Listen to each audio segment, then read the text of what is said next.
This summer, our city of Philadelphia rose up.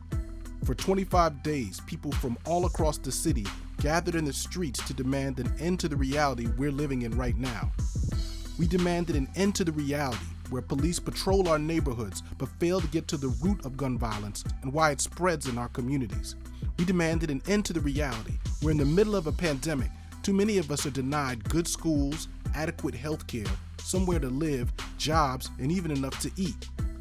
We demanded an end to the reality where budgets for those services are cut, while police who tear gas us and terrorize us in our own neighborhoods are given raises. Our communities have faced divestment for decades, and it's still going on. That's why we took to the streets, phones, and social media to demand that our city officials stop giving money to the police and instead invest $120 million where we need it the most. Our city officials heard us, and eventually they voted to reject a $19 million increase to the police budget. But while every other department faced drastic cuts, they still didn't vote to reduce the police budget. At the same time, a surge of gun violence descended in our city. In the month of August, not a single day passed without at least 2 people being gunned down. 275 people were shot, making August the single bloodiest month since 2006. This has left our communities, mothers, sisters, brothers, fathers, heartbroken and in pain.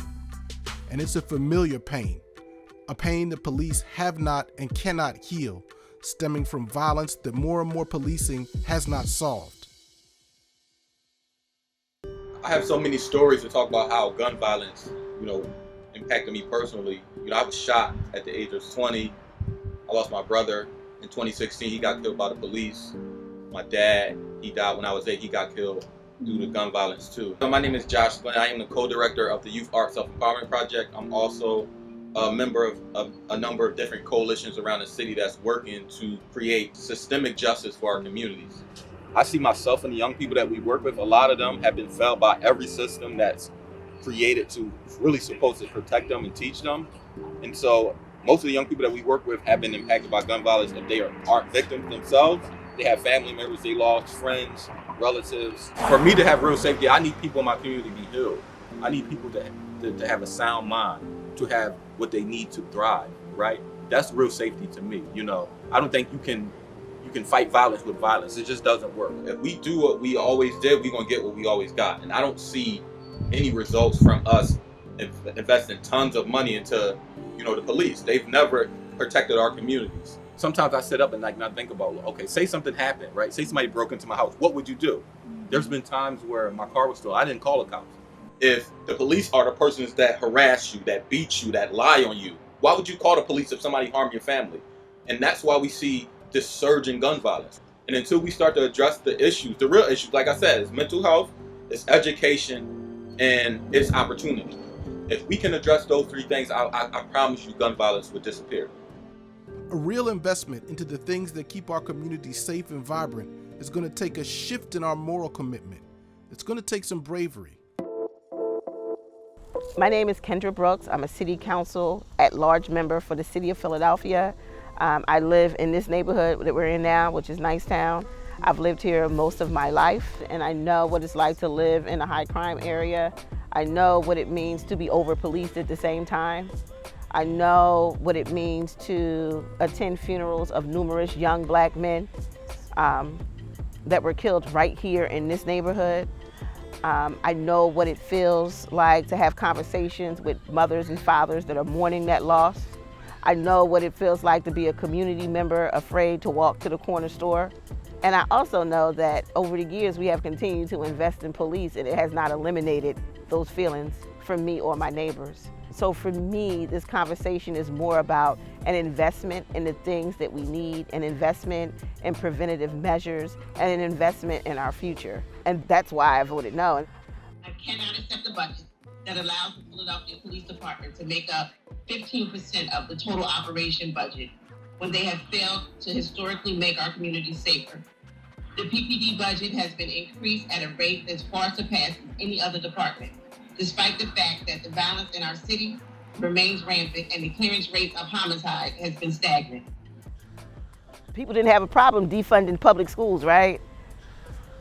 We need to make sure we invest in our children and our future.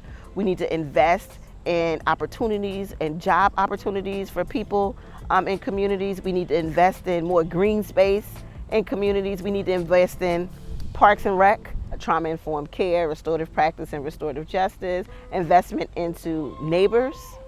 You know, when we think about community safety, who's best served to redirect behaviors on your block than a neighbor? For the majority of things that you would call the police for, who would be well suited to serve that particular need? We need to completely reimagine safety in our communities, but we're not starting from scratch. There's people doing work right now that we can invest in and learn from. One of these people is Kendra Vander. She's co-founder of Yeah Philly, a community-based program that works with teenagers who have witnessed or engaged in violence to prevent more violence. What we're doing today is we do this every Thursday.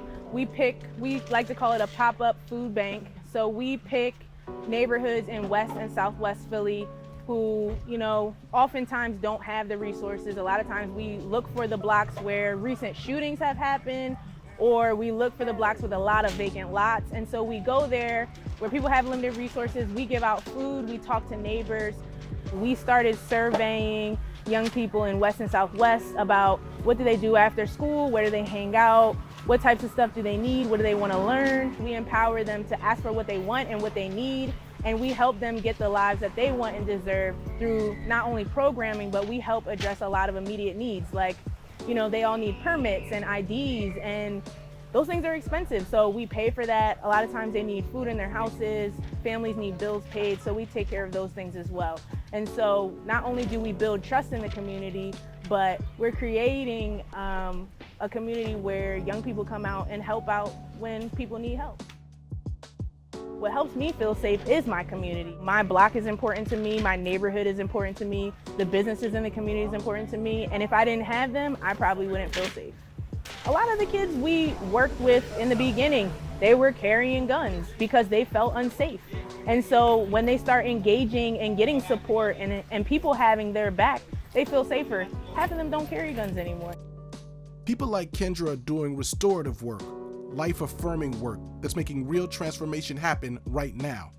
But while police get more equipment and more raises, people like Kendra are forced to work on a shoestring budget. Strong, healthy, and safe cities only happen when we invest in them.